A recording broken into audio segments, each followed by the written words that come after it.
Welcome back, dear listeners. In this episode of my Literary Spindle, the thread twists again through the history of art and the charged practice of art critique as a single painted river draws us toward questions of beauty, sacrifice, and the bodies that sustain an image long after the sitter has vanished from ordinary memory. A celebrated canvas hangs behind the conversation, yet the voice of the woman who lent her face and her bones to it murmurs from another shore entirely, and our attention turns toward that faint, insistent call. The path into tonight's painting began far from any museum, in the middle of our dining room, where my daughter balanced a plate in one hand and a reproduction of Millais' Ophelia in the other. She studied the floating figure with an intensity that set everything on the table: cutlery, crumbs, homework, the remains of dinner, momentarily aside in favor of that small pale face rising among weeds and water. Questions followed in a quick cascade, about Shakespeare's heroine, about the painter who framed her last song, and about the young woman who once lay, very much alive, in a bath that imitated a drowned world. Since curiosity in a child functions as a summons rather than a suggestion, a lecture rose there between the chairs. I sketched Millais as a rebel of the Royal Academy who joined a band of brothers bent on rewriting the rules of beauty, who endured cold streams and tangled riverbanks for the sake of a single truthful leaf, and who invited Elizabeth Siddal into a vision that would outlast her own short life. In the episode ahead, we follow the current beneath that famous surface, toward studios, sickbeds, marriage vows, and an exhumed coffin, asking what admiration demands when a masterpiece rests upon a real woman's suffering. The river receives her as a parish gathers to baptize sorrow, since a young woman, carried in a current the color of bruised glass, lifts parted lips as if a final hymn still grazed the tongue while her palms, rising toward air, remember prayer even as water carries her onward. A theatre of plants presses close where loose strife leans beneath willow, and meadow sweet threads the nettled edge, each leaf studied until daylight confers weight and shine, while the fallen bough behind her echoes the arc of the body the way syntax curls back to enclose an inward clause. John Everett Millais began his labour on the hogs mill near Old Malden at the Ewell Reach, working under an umbrella, with the patience of a surveyor who trusts repeated measurements until the bank and the stream accepted his presence. Only after the place itself had earned its portrait did he return to a London studio and invite Elizabeth Siddal to inhabit an iron bathtub, where the body would complete the voice that Shakespeare had launched. The canvas bears the name Ophelia, 1851-52, yet water pronounces the opening sentence as violets cling to the throat and a single red flower drifts beside the silvered gown, like an ember that keeps the scene warm even as the skin chills. Gertrude's report offers the script: a willow grows aslant a brook, and a dress spreads mermaid-like before its fibres pull the singer under, and Millais sets the interval in which song and dissent occupy the same breath, for the mouth keeps a thread of melodious lay, while the gaze turns toward filtered daylight, and the hands open with a release that painters once reserved for sanctity. Through alder that shelters ash, light spills in thin veils. Around the figure, the code of flowers acquires the density of argument. Violets press close where fidelity and youthful death share a sign. A daisy meets the cheek and asserts an innocence already tested. Forget-me-nots gather like vows carried on eddies. A poppy drifting near the hem proposes sleep with the gravity of oblivion. Victorian viewers, trained by parlour manuals and cemetery borders, recognized each emblem with fluent ease. Millais answers that literacy by furnishing the bank with species that allow Shakespeare's garland to widen into a living page. Even the dark mass on the right arranges itself, for those who look long, into the curve of a skull, as if Hamlet's later graveside meditation had sent a prologue to the river that bears her now. Method governs the emotion because discipline drives illumination.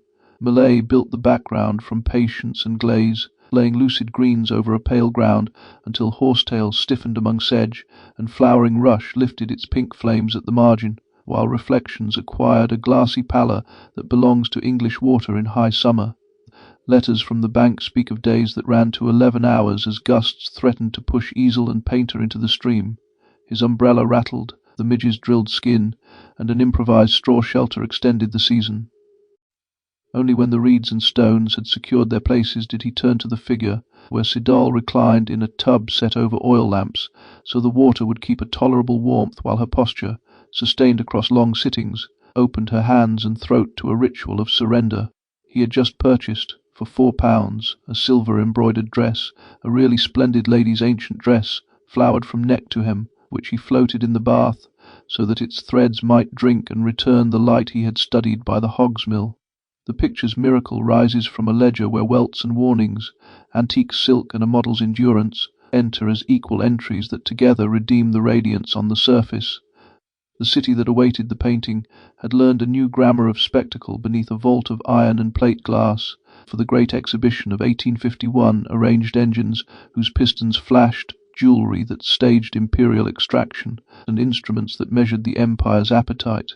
In such aisles the pre-Raphaelite Brotherhood advanced another idea of progress grounded in truthful attention and sober moral purpose. Millais, who co-founded the Circle in 1848 with Dante Gabriel Rossetti, joined by William Holman Hunt, aligned his practice with Ruskin's injunction to study nature leaf by leaf, and to marry that study to subjects whose literature required gravity in place of formula. Ophelia follows that compact, since the freshwater bank, painted with the exactitude of a herbarium, answers manufacture with living particulars, and proposes that poetry and paint can converse as equals, whenever observation grants each of them a common ground. The painter who could sustain such scrutiny rose early into mastery.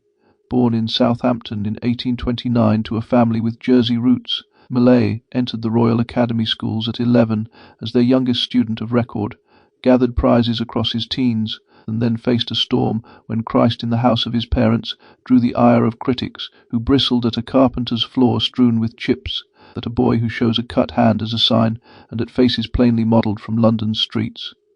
Resistance shaped resolve, honours followed.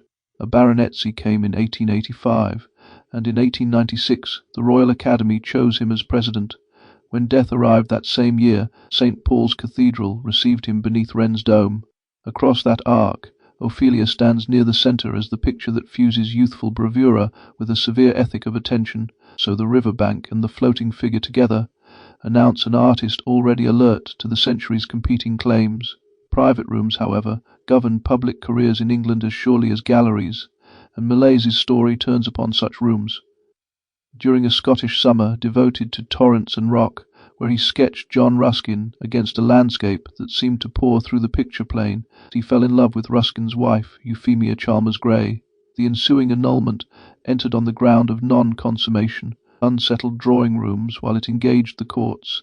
In 1855 Effie married Millais, presided over a thriving household with 8 children, and sat for portraits whose mingled tenderness and ceremony chart a marriage that joined domestic pleasure to high ambition. Later, another episode stitched the studio to the marketplace when an image of a grandchild blowing bubbles, initially titled A Child's World, entered the orbit of Pears soap. The public claimed the child as Bubbles, and the boy himself, William Milburn James, grew into an admiral who carried that name through service. Fame, trade, and scandal plated around Millais' life, and Ophelia holds the poise that steadies such a braid. The choice of Ophelia follows a logic that Millais had already tested in Mariana, for Shakespeare grants a heroine whose fate turns upon attention, and the painter answers with attention refined to austerity. By selecting the breath between him and immersion, he creates a paradox that sustains both levitation and descent, and he builds a surround where botany acquires rhetoric. The pansy's thoughtful ache, the violet's fidelity, the daisy's embattled innocence, the nettle's sting, and the poppy's narcotic assurance together speak through petals that touch skin and water, so the figure sings through flowers even as the river lends her voice. The model converts emblem into life. Elizabeth Eleanor Siddal, born in Holborn in 1829 to Charles Crook Siddal, whose Sheffield ties and cutlery shaped the household, and Elizabeth Evans, came of age in a capital where trade pressed against tight lodging, and her first wage arrived in a millinery shop off Cranbourne Alley. Walter Deverell, searching for a viola for his 12th night, recognized a presence that might carry a part and invited her to sit. Holman Hunt followed. The circle widened. Siddal entered that world with a reserve that guarded purposes deeper than posing, since she drew with a grave and intelligent line, wrote ballads whose refrains bind vow to dream, and signed E. Siddal as she navigated rooms where many men assessed women by faces while she insisted on the authority of her own hand. Ruskin, astonished by the clarity of her design, granted a stipend of £150 a year to support her production, Dante Gabriel Rossetti offered instruction while love gathered. William Michael Rossetti with Ford Maddox Brown recorded her emergence as an artist whose images stand in independence from any painter's praise. During the winter of 1851-52, Siddal reclined in the bath where Millais completed Ophelia, with oil lamps warming the water beneath the iron tub, and with the pose resumed across session after session until muscle memory allowed a saint-like release in the fingers. When a flame guttered during one sitting and the water cooled, she maintained the posture with a professional's stern honour. Illness followed, and her father demanded restitution, which Millais met by paying for medical treatment. Meanwhile, the antique gown, flowered in silver embroidery from bodice to hem, carried a shimmer drawn from every lamp along its soaked folds, so that costume and current could speak together. The picture therefore rests upon an ethic that binds painter to model. He brings exactitude sharpened by exposure to weather and glare. She brings a discipline of body and breath that holds the image steady through winter water. Siddal's practice extended beyond the tub and into a studio of her own, where subjects from Arthurian legend received faces that refuse caricature, and where women address fate with the gravity of witnesses in place of ornaments. She read Tennyson alongside the old ballads whose cadences return in her lyrics. She wrote and drew with a continuity that joins page to image. In May 1860, at St. Clement's in Hastings, she married Rossetti, and marriage promised anchorage. A child conceived in 1861 arrived lifeless and left a wound that laudanum eased before it mastered. On February 11, 1862, at the Chatham Place home, she died after an overdose, and a coroner's jury gave accident as its verdict. The record that survives, art undertaken and exhibited, a marriage lived in the glare of a famous studio, a pregnancy lost, an early death, traces a course that gains warmth only when one imagines the rooms that heard her voice, saw her concentrate at a table, and received friends who recognized the steady mind that guided her drawing. Grief then entered letters with a troubling afterlife. In October 1869, at Highgate, Rossetti's agents opened the coffin to retrieve the manuscript of poems he had buried with her in 1862 as a gesture of renunciation. Disinfection followed, then publication in 1870 under the title Poems, and debate has continued over the pieties and violations entailed in that act. John Marsh and other scholars register the episode with clear attention to documents, while the Rossetti Archive with the Cambridge Rossetti site assemble records that trace how the exhumation altered the poem's textual history. Around those facts, legend-embroidered hair that continued to grow and whispers that savour the Gothic. Against such embroidery, Siddal's own drawings, preserved and exhibited, return the reader to the artist's hand. To read the painting back into its century sharpens its pity and its argument. The great exhibition taught multitudes to prize magnitude and speed beneath a canopy that transfigured daylight, whereas the Brotherhood instructed their audience in a language of sincerity and severity earned by close observation. Parlour manuals on floriography reinforced codes that already saturated cemeteries and bouquets. Millais, who entered the stream with the patience of a naturalist, took that code out of parlours and into a bank where species stand in situ, so that Shakespeare's garland acquires a literal habitat. The picture's intimacy with water and with the tendons of plants promotes a reverence created, fieldwork and endurance under weather in place of theatrical gesture, which explains why the painting addresses industry and empire without adopting their rhetoric, since it advances a truth grounded in the small that challenges any boast grounded in the large. Approach the surface and a particular music emerges as fibres, glazes and highlights synchronize into a pulse. Reeds lean across eddies as a weaver sets weft against warp. The gown throws back struck glints that ring against green. Flesh glows with a chill radiance that appears to travel through ground, glaze before returning to the skin's soft architecture.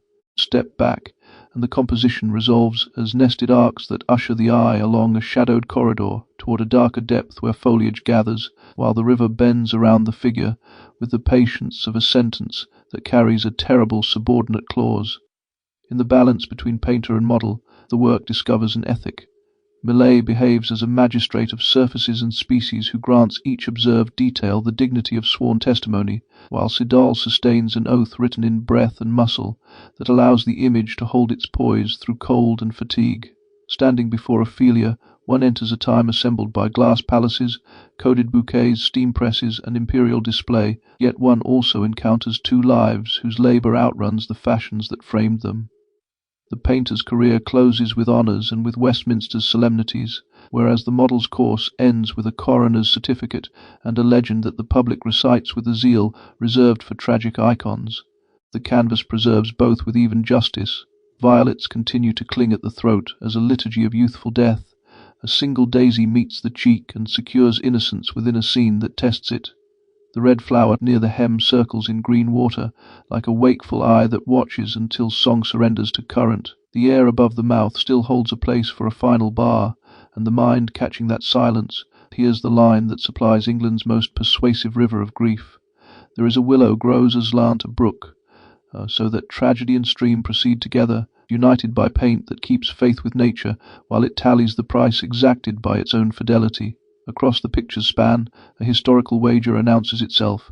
If a century exalts engines, exhibitions, and empire, an image of a drowned young woman, attended by plants painted from life, and by a model whose ethic equalled the painter's, may yet articulate a counter-vision, where attention confers dignity, and where beauty arises from labour carried to extremity. Millais and Siddal together realize that wager. He meets nature with a jurist's regard. She meets the task with a votary's endurance. Shakespeare supplies a text that water repeats, and the 19th century, with all its glass and iron, with all its pamphlets and parade, receives a river bank in which one figure, sustained at the edge between him and immersion, gathers every thread and draws them through a single aperture of breath. The image holds, the current bears her, and the viewer learns a grammar in which petals carry sentences. Garments hold memory, and a mouth, open to the sky, commits a last unhurried vow. The museum label will list materials, dates, and provenance as scholarship requires. Yet the picture itself conducts a more searching inquiry through touch and light, through pauses and flows, through a gaze that leans toward heaven without pleading and hands that open to the world without resistance. In that inquiry one sees Millais' family story, Channel Island roots, a mother's London rooms where a brotherhood formed, a marriage that grew from scandal into a settled household with portraits of children whose faces still carry warmth, and one sees Siddal's, a Holborn beginning, the milliner's bench, a studio table scattered with drawings and drafts, a stipend that recognized talent, a marriage braided with instruction and desire, the grave opened and then closed again. Each life continues in the painting's still river. The bank remains exact, the water maintains its pale sheen, the figure rests in a posture that accepts both the world's weight and the spirit's assent, and the viewer, learning from flowers that speak and from fabric that drinks light, encounters an England that prized industry while yearning for reverence, an England here answered by a single breath held between him and submergence. Notes, Hamlet Act V, Scene 7, there is a willow grows aslant a brook, but long it could not be, till that her garments, heavy with their drink, pulled the poor wretch from her melodious lay to muddy death.